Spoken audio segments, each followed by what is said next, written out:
they'll send you a check in the mail either, or they'll send you an email and electronically deposit in your account.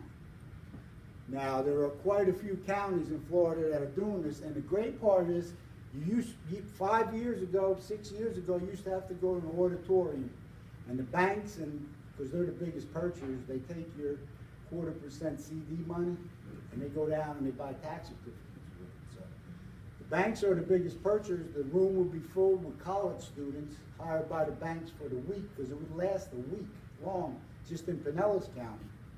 And everybody be waiting, and they magically pick who won, and it was all just, you know, it was a fiasco. It really got out of hand towards the end. Now, thankfully, it's all on the internet, so you can literally purchase tax certificates in your underwear if you want it, at home, wherever you are. You just can't, not at my workshop though, that's all.